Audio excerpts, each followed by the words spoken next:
This week, we've had a front row seat to a very bitter and very public spat between two former governors of Rivers State, Rotimi Amechi, Nyesom Wike. I have to say that I think Rotimi is in your party, the APC, and Mr. Wike is still straddling the fence, but most people rather think he's in the PDP. Well, what's your assessment of this latest falling out? Okay, thank you, Charles, and thank you to all our viewers across the globe. Yeah, the incident that you have actually captured between the current Minister of FCT, His Excellency Nyesom Wike, and the former governor of Rivers State, His Excellency Rotimi Amechi, actually put to question some of the fundamentals that we need to address as a country. Of course, the two of them, from what I can see and summarize, they are just looking for political supremacy. That is the way I look at it.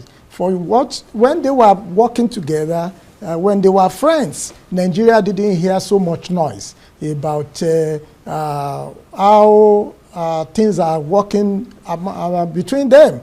But immediately there's a fallout, as we could have observed. Now they are talking about things that shouldn't have come into the public, if not that they are looking for political supremacy. For the Minister of FCT, Barrister Nyesom Wike, of course, I would say that, honestly, most of what he talked about are facts, as far as I can see. If you notice from the clip which you have just played, he talked about the fact that someone who has spent almost 24 years in the political corridor of Rivers State and Nigeria, that is talking about His Excellency Rotimi Amechi, now saying that he's hungry. Where are all the savings that he made when he was a governor? And truly, I do not subscribe that Rotimi Amechi is hungry. No, he cannot be said to be one of us, ordinary Nigerians, or middle-class Nigeria, or poor Nigeria. I think it's a fallacy for Rotimi Amechi to have described himself as... and for Rotimi Amechi also to say that from the clip you have played, which the whole world has listened to, see, he said he became a governor through three sources. One, God. Two, he became a governor by the benevolence of a former governor of the same state, Rivers State, Peter Odili. And thirdly, he said the court.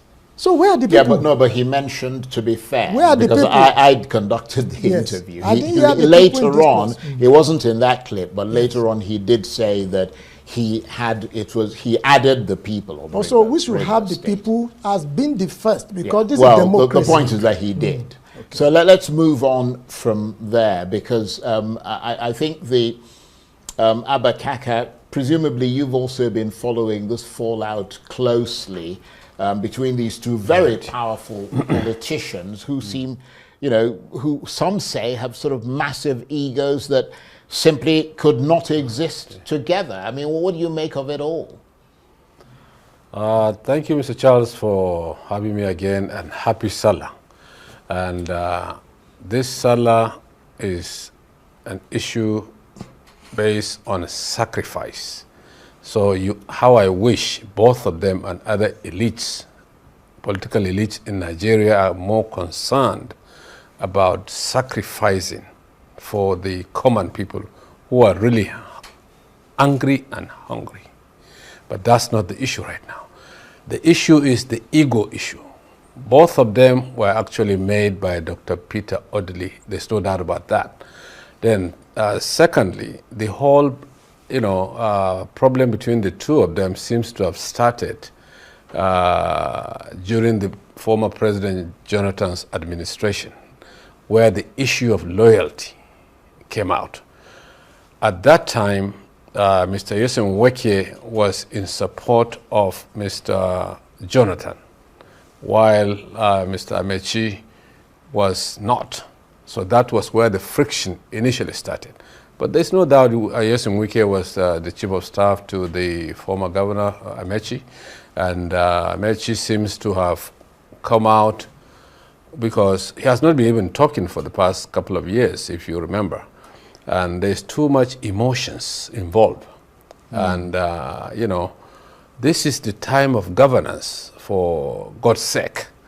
We are not supposed to be distracted by two egos clashing. It's not good for the people of River State. And this clash of egos has actually brought the issue of the administrator in River State, which is not even good for our democracy, because this is not supposed to be something we are supposed to be talking about right now. You know, but this should not be a fight to the finish, because in politics, there are times that you can go and meet your enemy and then agree to work together. Or sometimes you agree to disagree, but come back to work together. So as two heavyweights from River State, I do not expect them to be doing this. But Wike is too emotional, I can see. You know, he needs to calm down. You know, he performs well, no doubt. You know, but that emotion has to be cut out, because it's not good for politics. And it's not a do or die affair. Probably it is for them now. But I can see that it's also an issue leading towards the 2027 fight. Because in the 2027 fight, the APC, or the president in this case, seems to be trying to get into the South-South and the Southeast by any means necessary. And that should not be good politics at all. Right. Okay. Well, let me come to you, Dixon Iroegbe. Thank you for joining us from the off-site studio. One analyst described Nigerian politicians, and that would of course include you, because you are a politician, as arrogant, callous, and reckless, and all birds of the same feather who sooner or later end up colliding as they pursue their political ambitions. Is that perhaps a bit too harsh?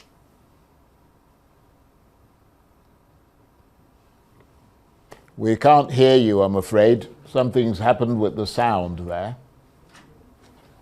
Right, while they're trying to fix your sound, we'll try and come back to you, and we will try and ask you that same question again. I don't know, something's wrong with your comms in that studio. But in the meantime, let me come back to you, Dr. Taofiq Raimi, because Kaka was making an important point earlier when he said that the Nigerian people are I'm paraphrasing him, are in fact suffering and deserve to have a functioning democracy that acts in their interests, and not people, sort of politicians throwing stones at each other.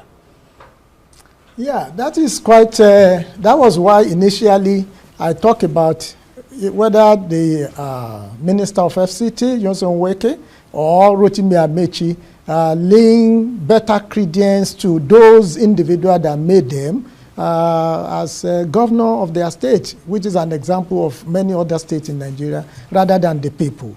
My concern is that our democracy should mature enough such that it is the citizen of Nigeria that determine who govern them. Yes, of course, it's true that the two of them are trading wars and beyond that. But what gladdens my heart is that for the Federal Capital Territory Minister, governance has not stopped. The Minister of FCT, we all have evidence to show that he has credibly performed so far in the area of infrastructural development, in intervening even in satellite towns and cities, which agree with my over the time appeal and advisory to various governments at the national level, that we should decentralize development into suburbs, into districts that are away, not just at the city center. Okay. So this is how we need to move forward as a country. Okay. Well, let me. Sorry, I don't mean to interrupt you, but we've got to, trot on, as they say. Let me come back to you,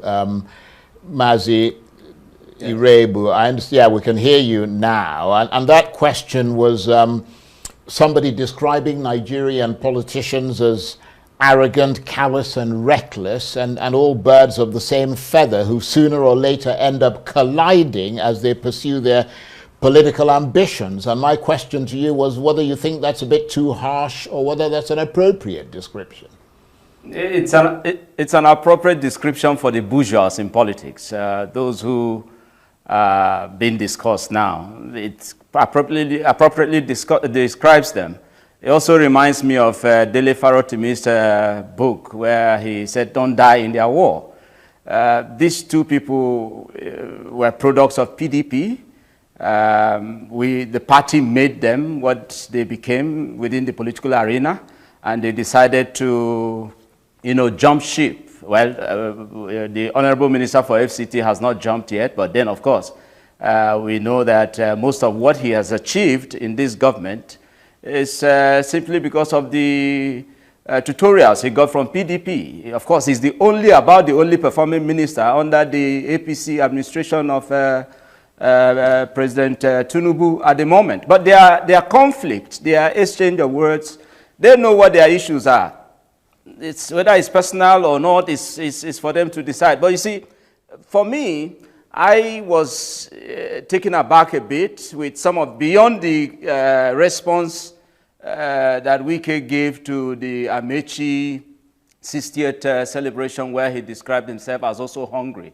Indeed, Nigerians are hungry, but that statement at his 60th birthday celebration, I don't know whether to accept that indeed he is hungry. Wike may be apt to say that Amechi's hunger, that is Chubika Rotimi Amechi's hunger in this instance, is not particularly food, but hunger for power. I can agree, because for me, I felt slighted as a Nigerian who is the one truly, who represents truly the ones on the streets who are hungry. I felt slighted when the former Minister for Transportation said that he is also hungry. I want to believe that because they have gathered to want to grab power as they did in 2014-15, because without Rotimi Amechi in 2014-2015 forming that alliance with the current president and all of that, PDP wouldn't have lost in 2015.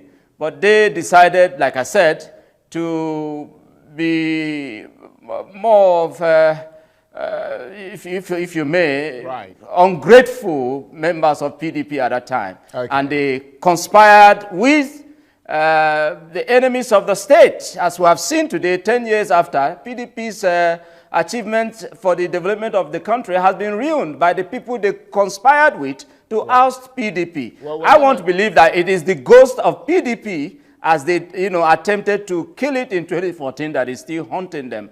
They know what they are doing, but it is not for us to die in their war. Right. Okay. I am not we'll going to come be part back to the issue of the position of the PDP today in a moment, but let's just quickly move on to the other broad side that Wike has been involved in, and because these days it seems like no one is safe, as somebody put it, from Wike's wrath. Not to be left out, PDP Board of Trustees member Olabode George called Mr. Wike an abomination after Mr. Wike described him as a spent force who was owing ground rent in Abuja.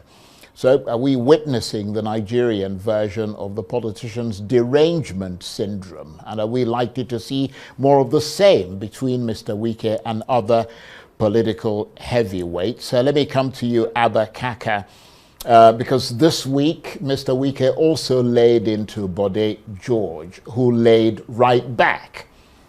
Charles, I thought you would have called me that very moment, being that it is my party you're discussing. And these are two giants in my party. How did he leap in from the offsite studio into a perfectly private discussion that I'm having here in the main studio? You're supposed to wait your turn, young man. That's right. So, Abba Kaka, please. I'll come to you in a minute. You see, this thing of power at all cost is, you see, the PDP is like an extension of the ruling APC now, and so we don't have a real opposition in the sense of what democracy is all about. Where you have PDP members at the highest level will not be able to discipline one of them who happens to be working clearly and openly for the ruling party. So that tells you, a friend of mine was asking me the other day, why is it that Wike cannot be expelled from the PDP? I said, well that's the $1,000,000 question. Well, and we're all mystified. Exactly. The simple answer that I gave him was that those who were supposed to expel him are being paid by him, probably. My guess, But anyway, coming back to Olabode George has been a senior member of the PDP for a long time, but this rancor and then hitting each other at that level is not the best for Nigeria. Okay. We've got to move on. Let me come now to you. I mean, I'll come to you in a minute, Dr. Raimi, but because I need Mr. Iroegbe to answer this question. How much concern do you have, or should we have, that Nyesom Wike seems to have too much power over not just Rivers State, but Nigeria's main opposition party, your party, the PDP, as well as possibly the presidency, and some have suggested even the president himself? Charles, Wike does not have too much powers in PDP. It's just the mistake of the party in 2022 of not zoning the ticket to the southern Nigeria that is still haunting the party. That's the truth. And the talk about Wike talking about highly respected elder of our party, leader of our party, a member of the board of trustees of our party, Chief Bode George. He is, and he will admit, if at the time he is sober, I'm very sure that Wike himself will admit that he is a political godson of Chief Bode George. The arrogance you talked about and all of that is what is playing out. When they say power corrupts and absolute power corrupts, absolutely. That's what is playing out, because if not, why will Wike do what he did the other day, attempting to embarrass the party by sealing the Wadata Plaza and all? I just thought that that was too extreme, because no matter what it is that he has as grouse with the leadership of the party, because indeed in 2022, if you recall, the 17 southern governors, irrespective of their political affiliation, had an agreement that power must come back to southern Nigeria in 2023. And Wike, of course, is where he's holding on to tightly. And I agree completely with that. And that was our position, that the party ought to have done the right thing. Because if PDP had done the right thing in 2022, APC had no reason whatsoever to come back to power in 2023. So indeed, our party is not owned by any person, and nobody is bigger than the party. However, like I said, it is that mistake the party made in 2022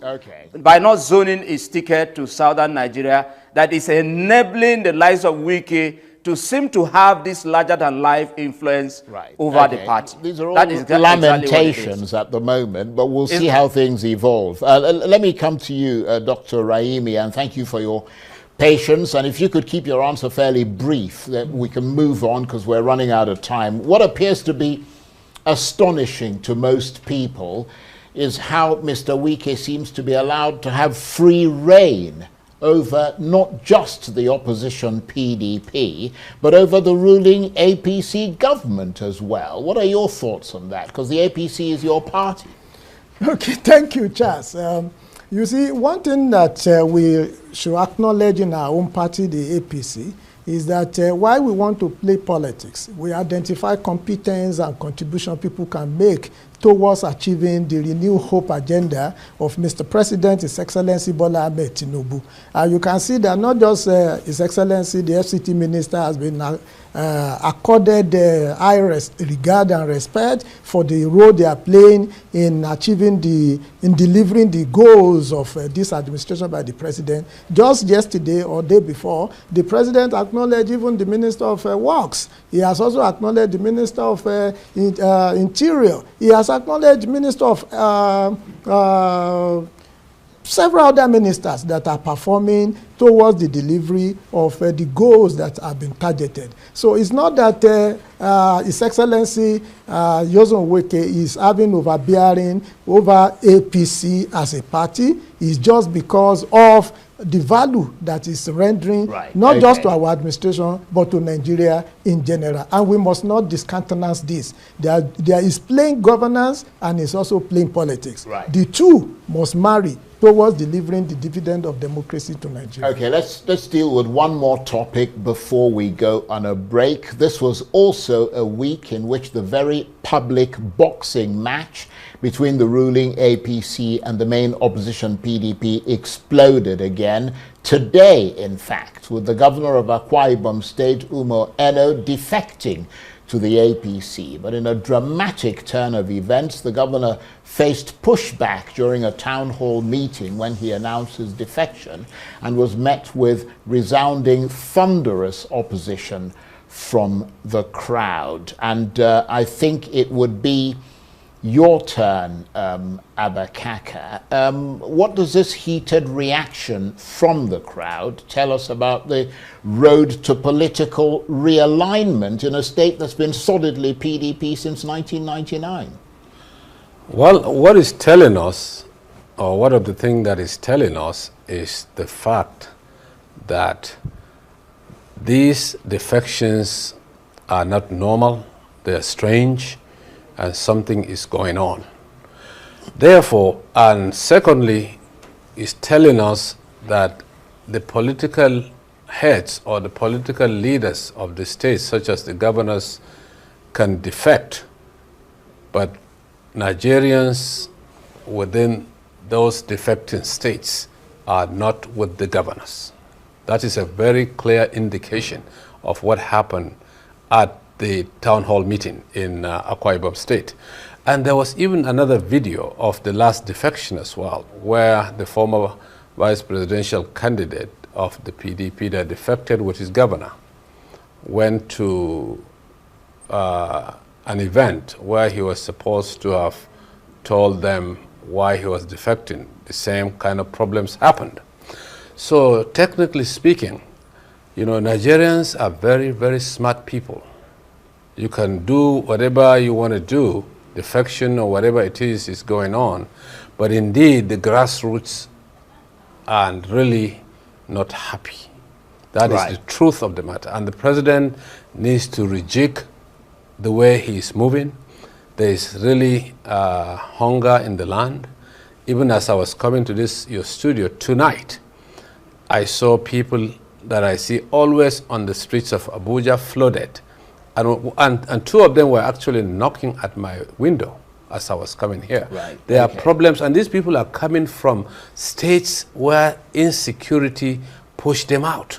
They could not stay in their own villages and towns, and things are really... And they've been left on the streets. They have been left on the streets, and when the Minister of FCT was asked at the National Assembly to take care, because these are residents of Abuja now.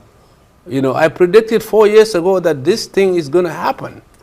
And it did happen. And if they are in Abuja, the budget of Abuja needs to cater for them. Because exactly. Well, that's a slightly different topic, but I understand the kind of relationship or connection that you're trying to make there. Mazi Iroegbe, obviously we also understand that some of Umo Eno's cabinet members resigned in protest, so this appears not to be just an emotive issue, it's also a politically divisive one. But how much should this latest defection by a PDP governor worry the PDP? Charles, indeed the PDP should not be worried, especially about people who didn't earn the space, the position they got, like the current governor of Akwa Ibom State, who is said to have defected to the so-called Progressive Party for his admiration for the president. Because if he earned this seat that he's currently occupying, he wouldn't have been telling the cock and bull story. He would have felt the pulse of his people.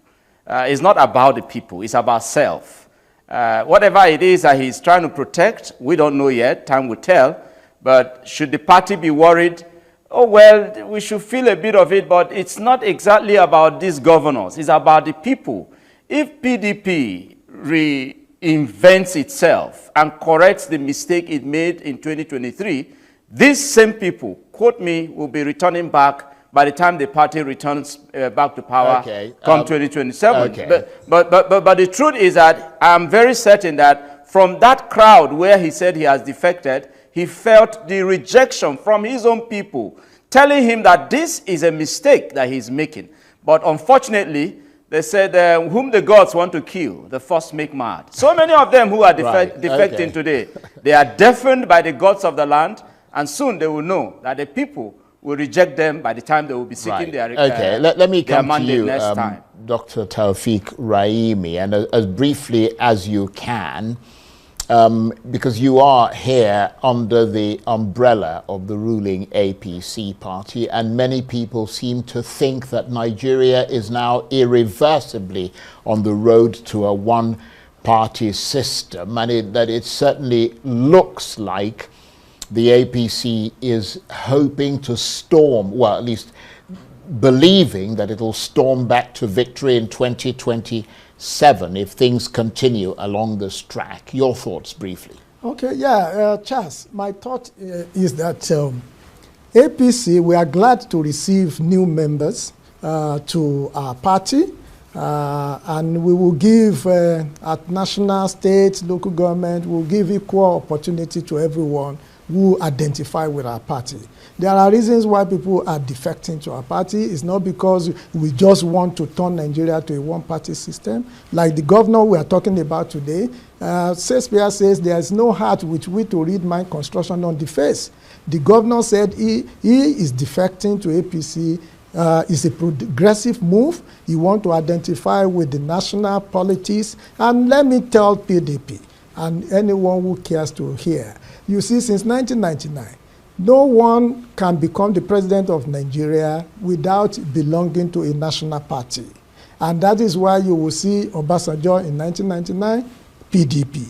You will see Yar'Adua, PDP. So South, and Southeast. If after 8 years of President Tinubu,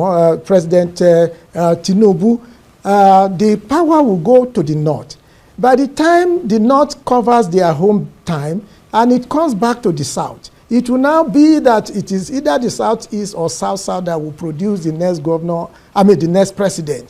And these people that are defecting now from South, and Southeast, I am seeing clearly, I see a vision that they are preparing that they cannot become the president of this country if they do not identify with national politics. So there is still nothing wrong completely. When PDP was in power at the time, they control more than 30 governors, 30 states governors. As at that time, nobody talked about Nigeria drifting to one-party system. We should not just fill our ballot paper with a lot of alphabet combination. Yes, we want multi-party system, but they must be able to have opportunity to either form government or to be able to make impact. I think you've made that it is point. very good that we welcome them, and we believe they will add value. We will also add value to them and deliver good to Nigeria. Thank you so far, gentlemen. You're watching Arise Prime Time. Plenty more still ahead as we continue our assessment of the week that was. Stay with us.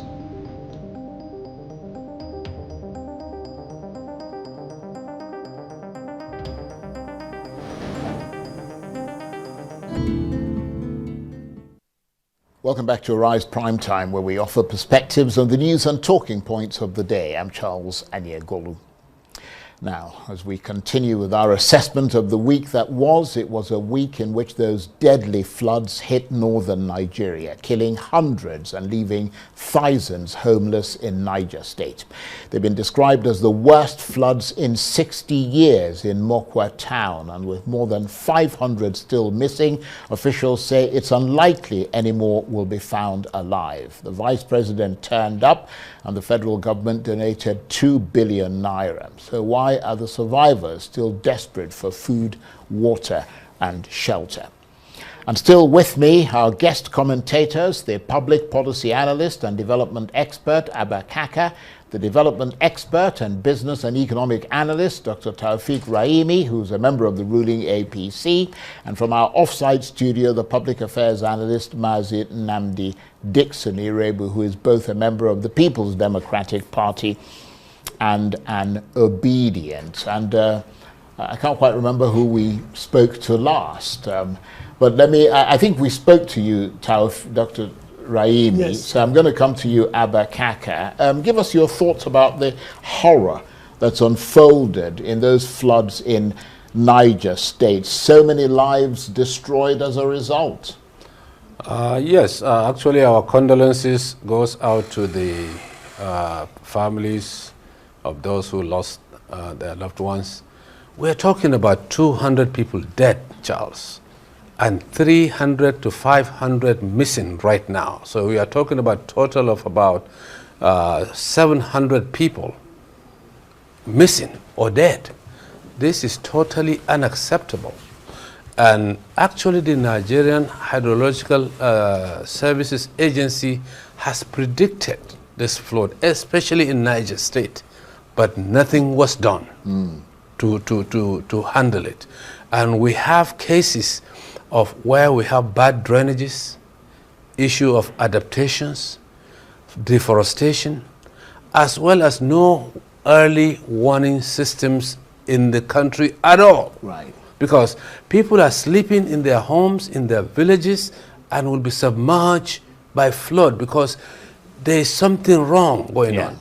We just happen to have the same issue in Borno State, the Alo Dam. If you remember. You're from Borno State, aren't you? Exactly. Yeah. So this is totally something that needs to be looked at again, and we don't know why I think I agree again. with you. But I'm going to come to you, Dixon Iroegbe. Please keep your answers as short as possible because we're almost out of time and we've got to get to other topics. The million-dollar question, which Abba Kaka was hinting at there, is what about the mitigations? I mean, it's not the first time flooding has occurred, but the authorities never seem to be able to put preemptive measures in place. No fortification of the dams, for example, no enforcement of the town plan about where houses should and shouldn't be built. But I'll take it from the point of view of where is the commander-in-chief and consoler-in-chief? Because those issues that you have pointed out, for it to be addressed, the president ought to give priority attention to it. He has to be seen to care about the state of the environment of where the Nigerian people live and all of that. You would say, oh, he has sent his vice president and that may just be it. But it shouldn't just be it.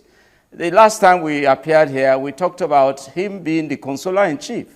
At this time, with a natural disaster as such we have today, where is the empathy part of leadership? This president, this leader doesn't seem to have it. And that's why it's worrisome when you see people said to be aligning and commending the leadership bold steps, so-called, of the current president. It's very unfortunate because the leaders don't seem to care. If they cared, their leadership, being present at the time the people are also going through the crisis, as we're seeing today in Moka in Niger State, will now get attention. The right people will now look at what are the issues that caused this particular terrible disaster that is befallen. So right. I think sincerely at this time the president should be worried that he hasn't found himself. Right, okay. Well, let's be entirely fair, Mazi Iroegbe, because the vice president has visited, and in fact, the federal government donated 2 billion naira. Let me ask you, Dr. Taofiq Raimi, I wonder whether that has now properly kick-started the relief effort, because earlier the people there were complaining that they were given raw rice, which is something they don't need now because they don't even have anywhere to cook the food. Okay, yeah. Let me also, on behalf of the president and APC and entire Nigeria, sympathize with the family of those who lost a loved one to this flood, and also to the people and government of the governor and the people of Niger State in general. My concern majorly, what I would advise, what I also want to see is that because of our time issue, is that the 2 billion naira that has been donated by the federal government, I would like to see how many houses will be built out of it, how many etc. will be built out of it, how many bridges, even markets for the people in order to reconstruct what has been destroyed. So I would need to see that, and the timeline. Within 3 months, these houses will be there. So I also want to advise that the relevant agencies, both at the national, at the federal government and the state, should work with the Federal Ministry of Works as well as Federal Ministry of Housing. By now, we should even have template design or that we can build as prototype in places where these have occurred. Okay. Lastly, I would suggest that there has not been a punishment for, people dropping the ball. Every time we talk of the president, every time we talk of the governor, there are people that are supposed to have prevented this. Of course, flooding can be man-made, flooding can be natural. Yeah. In most cases in Nigeria, we have seen that some people, agencies, drop ball. What are the penalties that should be met? That's a good point. So this is, and there should be local governments and local things government, that have, state, so that we can prevent similar occurrences. Thank you for that. Let's move on to the next topic, because this week Nigeria was revealed as the world's most dangerous nation for a woman to give birth. According to the most recent UN estimates for the country, 1 in 100 women die in labor or in the days following birth. That puts it at the top of the league table that nobody wants to be on top of. And the most recent figures from 2023 show that Nigeria accounted for well over a quarter, or 29% of deaths worldwide. However, the government says that efforts are underway to address this issue. Kaka, the statistics are absolutely shocking. We had the man in charge of the National Primary Health Care Agency, Dr. Muyi Aino, yesterday on this program, and he said he wasn't shocked because he was clearly aware of the figures, but was deeply saddened because he can only do so much. Well, exactly. I saw him on your show last night. Actually, these statistics is not only shocking, it's damning, concerning, as well as unacceptable figures. In 2023, Nigeria accounted for 29% of worldwide maternal death, which is like 1/4 of the death in the world occurred in Nigeria. And Nigeria is the worst place for a woman to give birth, which means every 7 minutes, one woman is dead giving birth. So several have died whilst we're making this program tonight. Yeah, every 7 minutes, which is very unfortunate, and at least the director acknowledged that. But we are busy padding budgets of 6 billion naira, and all these women are dying. This is just totally unacceptable. Right. And there are so many issues that needs to be addressed, but the politicians are openly stealing the money. I urge the president not to sign the 2025 budget unless this 6.7 trillion naira padding is removed. Okay. Sorry, I don't mean to interrupt you, but I am literally running out of time. And I was going to come to you to comment on this, Mazi Iroegbe, but we have to move on to the final topic. President Tinubu has called on Nigerians to hold on to hope and not to despair in the face of the current economic hardships and all the other problems. In his message to mark the Muslim festival of Eid al-Kabir, Mr. Tinubu said the worst was over and people would soon begin to feel the benefits of his economic reforms. And let me then come to you, Mazi Iroegbe, just to talk very briefly about this. The president says, don't despair, the worst is over. The only way is up from here. Do you believe him? I don't believe him. The president is not leading by example. Like my colleague stated earlier when he said Barkar Salah and told about the purpose of this Salah. It's about sacrifice.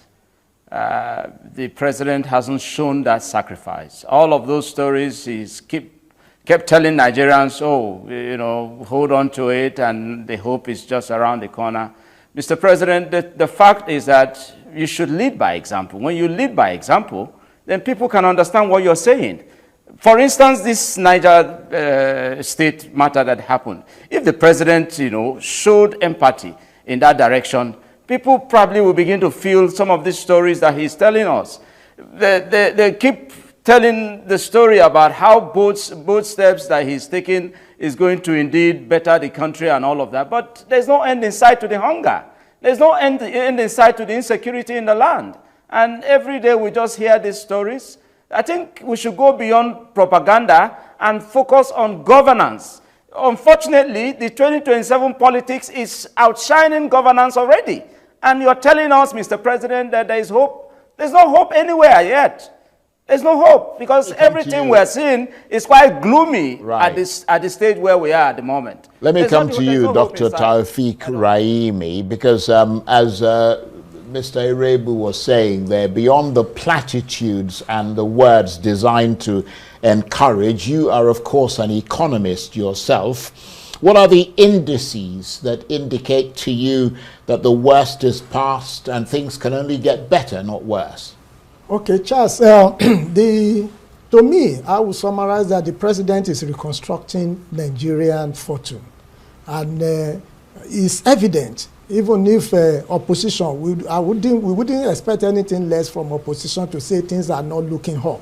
Things are looking up. There are three elements in what the president has said. He thanked Nigerians, the private sector, the public sector for the support and their perseverance so far through this reform process. Secondly, the second element is that he also recant that these policies are tough, but we have already the question I asked you is, you're an economist. Yes. What are the indices that indicate to you that the worst is past? You're a scientist. Yes. The indices include that inflation has continued to reduce. If you look at last month, sometimes last month we were here, we talked about how month-on-month inflation is declining. 1. 2, infrastructure is being upgraded. 3, the health sector. If you look at the health sector, just yesterday, Nigeria has access to $2.2 billion and about 177,000 primary health centers will be built in the next couple of months. So things are looking up.